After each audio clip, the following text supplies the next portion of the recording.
স্বামীর মনে নানা রকম প্রবলেম আসতে পারে, আমি বাড়িতে নাই, আমার বয়ের সঙ্গে কি করছিল, এই কারণে ইসলাম বলছে বাড়িতে পুরুষ নাই, ফিরে যাও। আল্লাহ কোরআনের মধ্যে বলেছে ওয়ালা তাকরাবুজ জিনা ইন্নাহু কানা ফাহিশাতান ওয়া সাআ সাবিলা। 15 পারা সূরা বানী ইসরাঈল। আল্লাহ বলছে তোমরা ব্যভিচারের নিকটেতে যেও না, যে কাজ করলে যেখানে দাঁড়ালে ব্যভিচার হবে তার ধারে পাশে যেও না।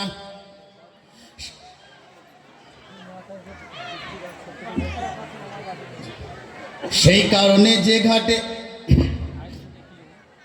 যাই হোক, আমার বোন যে উদ্দেশ্যে দিয়েছে আল্লাহ তার দামটা কবুল করুক, বলুন আমিন। পয়সা দিবেন না? ঠিক আছে। একটা কথা বলি, এই জালসার যে সমস্ত যুবকবৃন্দু এবং যারাই আছেন, যারাই সহযোগিতা করেছেন, আপনাদের জন্য আল্লাহর কাছে দোয়া করব, আল্লাহ যেন আপনাদেরকে উত্তম প্রতিদান দেখ এবং রুজি রোজগারে বরকত দান করুক, এলাকার মানুষকে ভালো রাখুক, শান্তি রাখুক, আমরা প্রত্যেকটি মানুষের সঙ্গে ভালো আচরণ ব্যবহার করব, বলুন ইনশাআল্লাহ। হ্যাঁ, পয়সা দিবেন না। আপনাদের যেহেতু আমাদের জালসার যারা দায়িত্ব আছে তারা নিষেধ করছে, আপনারা পয়সা দেবেন। কিছু বলছেন? আমার 10 মিনিট সময় আছে। আচ্ছা, ঠিক আছে। হ্যাঁ, 10 মিনিট সময় আছে, 9 মিনিট সময় আছে, 9 মিনিট। একটু বসুন। আমরা সকলে বলুন আল্লাহর সঙ্গে কাউকে শরিক করব না, বলুন ইনশাআল্লাহ। শিরিক সবচাইতে বড় গুনাহ। কেউ যদি শিরিক করে মারা যায়, 10 মিনিট সময় আছে বলছে, আবার সিলিপ ধরেছে। আশ্চর্য ব্যাপার। আপনাদের চাইতে আমার সময়ের মূল্য বেশি, আমি ঘড়ি বেশি দেখি স্টেটে, আমি 1 মিনিট পার করার চেষ্টা করি না, বারবার সিলিপ ধরে দিচ্ছি। কি বলুন তো, আশ্চর্য ব্যাপার। তো শিরিক সবচাইতে বড় গুনাহ। কেউ যদি কোনো মাজারে সেজদা করেন, কিন্তু তোবা যদি করেন আল্লাহ মাফ করে দিবে, কিন্তু শিরিক করে যদি মারা যান চিরস্থায়ী জাহান নামে যাবেন। সূরা মাইদা আয়াত নম্বর 72। আল্লাহ বলেছে শিরিক করে যদি কেউ মারা যায় সে জাহান নামে যাবে। আল্লাহ রসুল সাল্লাল্লাহু আলাইহি সাল্লাম এক সময় কবরস্থান জিয়ারত করতে নিষেধ করেছিল, কিন্তু তারপরে বলেছিল যে তোমরা কবর জিয়ারত করো। কেন? কবর জিয়ারত করলে মৃত্যুকে স্মরণ হবে। এই কবরে আমার মা চলে গেল, এই কবরে আমার বাপ চলে গেল, এই কবরে একদিন আপনাকে আমাকে চলে যেতে হবে, কিন্তু কবরস্থানে আপনি সেজদা করতে পাবেন না, কবরস্থানে আপনি চাদর চড়াতে পাবেন না, কবরস্থানে আপনি গড়াগড়ি করতে পাবেন না। মানুষকে যদি সেজদা করা জায়েজ হতো, লা আমারতুন নিসা আইয়াসজুদনা লিয়াজওয়াজিহিন্না।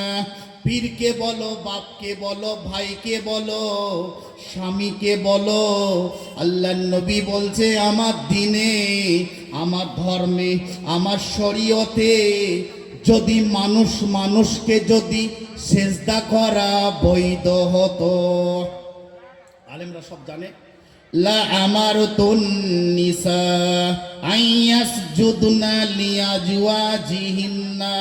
আমি নারীদিকে বলিতাম তোমরা তোমার স্বামীকে সেজদা করো, কিন্তু আল্লাহ ছাড়া কাউকে সেজদা করতে পাবে না। আল্লাহ ছাড়া কাউকে সেজদা করা জায়েজ নেই, স্পষ্ট হারাম। যদি সেজদা করা যদি মাজারে যদি জায়েজ হতো, আল্লাহ রসুল সাল্লাল্লাহু আলাইহি সাল্লাম মদিনাতে শুয়ে আছে, সেখানে আসমান পর্যন্ত চাদর থেকে থাকতো, সেখানে তো কেউ চাদর চড়ায় না।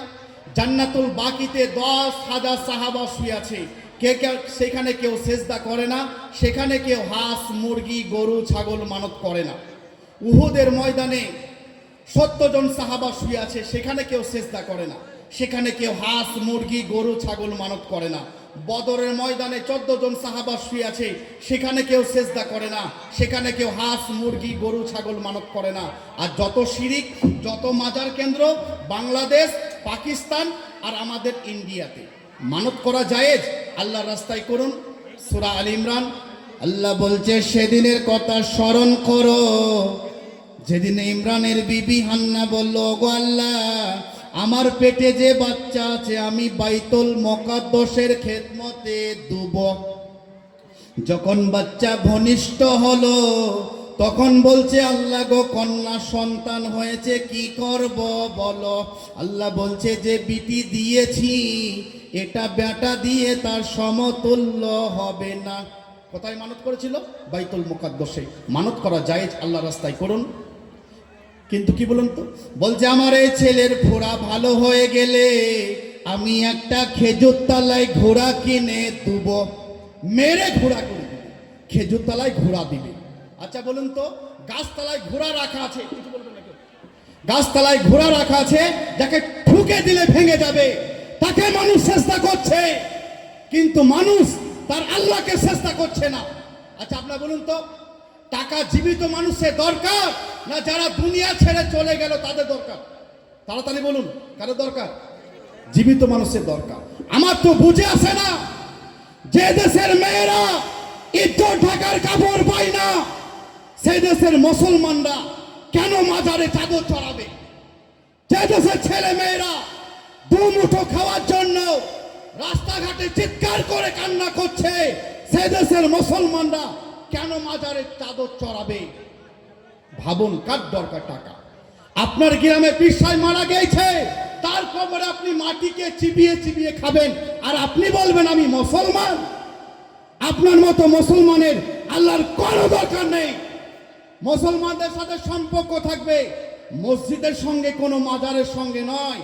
যে টাকা দিয়ে মাজারের গম্বুজ বানাচ্ছেন, সেই টাকা দিয়ে 10টা গরিবের বাড়ি বানিয়ে দেন, বিরাট নেকি। 1 মিনিটের মধ্যে আমার বক্তব্য শেষ করছি। আমার ভাই আমার বয়সে অনেক ছোট, কিন্তু বক্তব্য খুব সুন্দর আলোচনা করে, আমার চাইতে অনেক ছোট। তো যাই হোক, 1 মিনিটের মধ্যে আমার বক্তব্য শেষ করছি। এই আপনাদের গ্রামে এই বিচন্দপুরে বলেছে পীর সাহেব আসবে, তো বিচন্দপুর থেকে আপনার শাসপুর পর্যন্ত ধুতি বিছিয়ে রেখেছে, এইরকম সাদা কাপড়, বলে পীর সাহেব আসবে, বলে পা ধুয়ে চুমো খাবো, পা যেন মাটিতে না পড়ে। ফেরেশতা বলছে কবর একবার আয়, ওই ধুতিতে করে লেফটিন পিঠকে ফাটাবো। বলে বাপের সঙ্গে কথা নাই আর পীর পীর করছো? সবচাইতে বড় পীর হচ্ছে মা বাপ, সবচাইতে বড় পীর হচ্ছে স্বামী। হাজার মৌলভী সাহেবের সঙ্গে যদি ভালো ব্যবহার করো, হাজার পীর সাহেবের সঙ্গে যদি ভালো ব্যবহার করো, আর মা বাপের সঙ্গে যদি তুমি খারাপ ব্যবহার করো, তুমি জাহান্নামে যাবে।